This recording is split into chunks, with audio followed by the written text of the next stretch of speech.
제가 가장 주목했던 부분이 남북 관계에 대한 비사가 많이 들어 있습니다. 첫 번째 얘기 한번 보시겠습니다.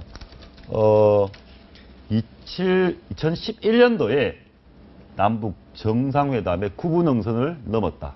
사실상 정상회담 임박하기 때였다. 이런 얘기입니다. 여기에 이런 내용이 붙습니다. 북한이 김양건과 싱가포르에서 비공개 접촉을 했다. 이런 얘기가 있거든요. 이 비공개 접촉은 뭐 새로운 사실은 아니죠. 그 당시 김태효 전략비서관, 그 다음에 임태희 실장. 네, 싱가포르에서 만났는데 북한이 역공갈을 치기도 했죠. 뭐 우리가 액을 복구한 걸 공개하면 뭐 남한 정부가 곤란할 거다. 뭐 이런 얘기도 있었는데. 아, 북한이 액을 복구를 했습니까 그때? 아이고 우리가 액을 복구를 한 걸 예. 하자고 북한이 역으로 뭐 이 공갈을 치기도 했는데 사실은 남북 관계, 대북 정책에 있어서 MB 정부는 실패했다고 볼 수 있는 것이 기본적으로 이제 비핵 개방 3천 아닙니까? 그 당시에 북한이 비핵을 하고 개방을 하면 3천부를 만들어 주겠다. 이게 북한 정권은 씨알도 안 먹히는 소리죠.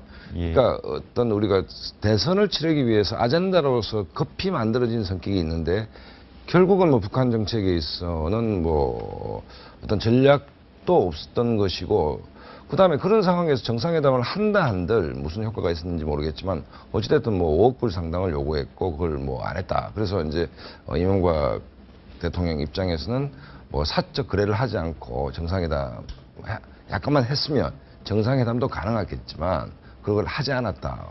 뭐 그런 면에서 좀 잘했다라고 봐지는데 정상회담을 했냐 안 했냐 5억 불을 요구했냐 안 했냐보다는 MB정부 5년 전체에 대한 대북 정책 그다음 남북 관계의 변화로 평가를 해야 되는 것이지 이거 하나를 가지고 뭐 어떻게 평가를 했으면 안 된다. 이건 어떻게 보십니까? 아까 방금 말씀 내용인데요. 2부 두 번째가 이랬습니다. 북이 5억 달러를 요구를 했는데 우리는 그렇게 많은 돈을 주고 돈 주고 정상회담 정치적 회담을 안 한다라고 얘기를 했거든요.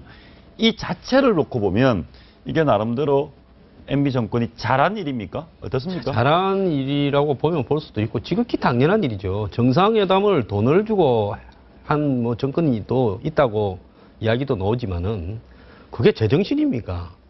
그러지 않습니까?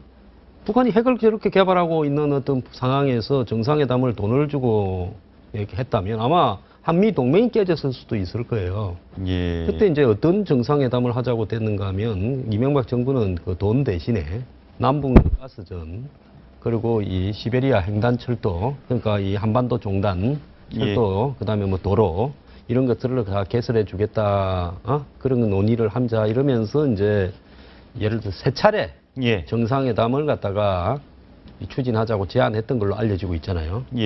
그래서 뭐 이 평양에서 한번 뭐 서울에서 한번 뭐 이런 식으로 그렇게 세 차례 정상회담을 하자 이렇게 알려지고 있었는데 그래서 정상회담을 뭐 세 차례나 할 이유도 있었겠는가라는 생각도 들고요.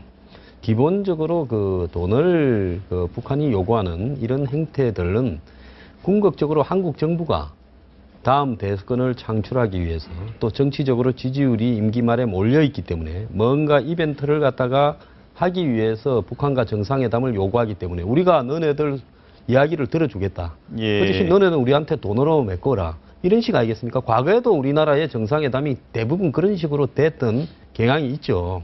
어쨌든 그거는 거부를 했습니다. 이게 황 선생님이 아주 핵심적인 얘기를 한 게 뭐냐면 5억 달러를 왜 요구했냐. 그냥 양국의 필요성에서 정상회담을 한다면 돈 요구하는 정상은 없죠.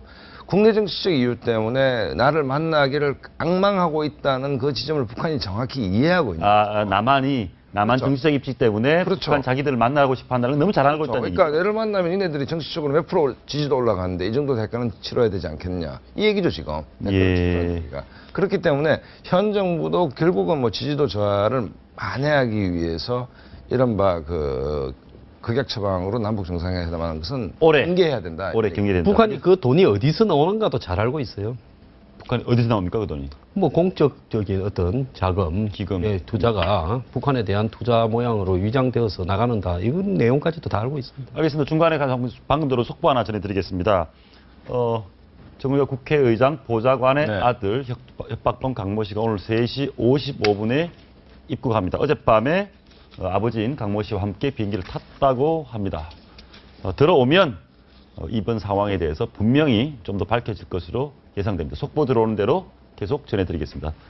다음 내용 한번 보시죠. 천안함 폭침과 관련해서 이런 게 있었다고 합니다. 남북 정상회담 관련 논의 중에서 남쪽은 사과를 해라. 북한에서는 유감 표명을 하겠다. 이 부분 어떻게 보십니까? 유감 표명을 받아들였어야 됩니까, 우리가? 지금까지 천안함 폭침에 대해서 북한이 자기 소행이라고 정확하게 밝힌 적은 없지만 저게 예. 사실이라면 뭐 우리가 했다라는 것에 대한 우회적 시인 아니겠습니까? 우회적 신이다. 그래서 좀 의미가 있어 보입니다, 이 부분은. 예. 그러면 예를 들어서 유감 표명, 저 정도 유감 표명으로 사실상 시인한 것으로 받아들이고 회담을 하거나 했어야 된다고 보시는 겁니까? 그러니까 결국은 돈 때문에 회담이 안 됐죠. 근데 북한이 5천 그러니까 5천억을 준다면 예. 5억 달러 우리가 유감 표명을 해줄 수 있다. 그러니까 북한은 굉장히 실용적인 겁니다.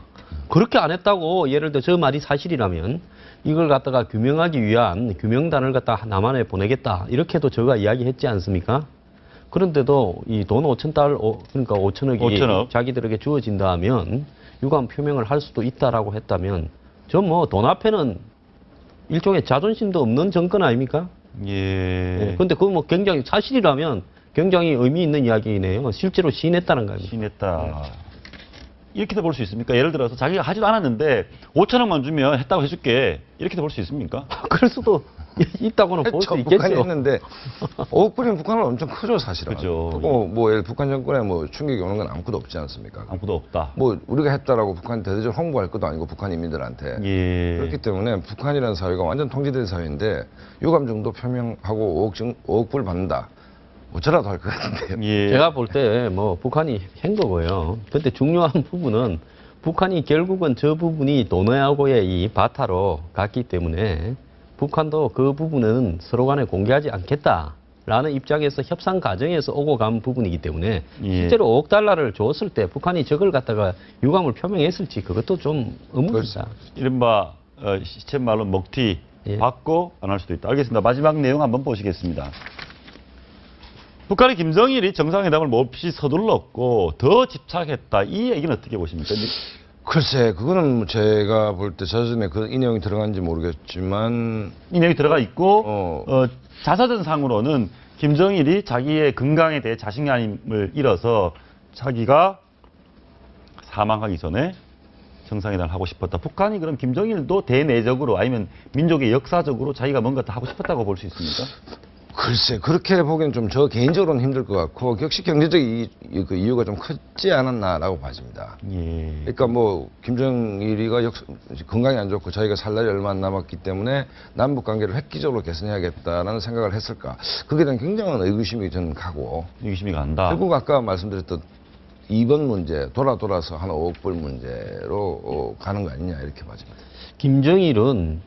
김정일이 만약에 정상회담을 서둘렀다면 정상회담이 됐겠죠. 그렇지 않습니까? 예. 3번이 아니라 4번, 5번이라도 됐겠죠. 김정일이 살아있을 때 남북 관계를 확실하게 교류 협력으로 만들어 놓고 발전시키자.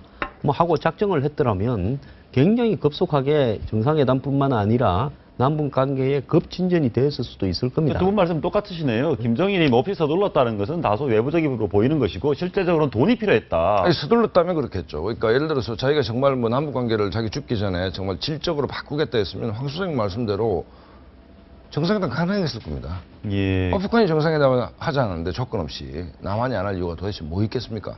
예. 또 서두르면 돈도 좀 깎아줬을 수도 있죠. 기본이 그 5억 아닙니까? 그렇지, 5억 달러. 예. 이 남북 간에 돈 준다 하면 기본이 5억이에요.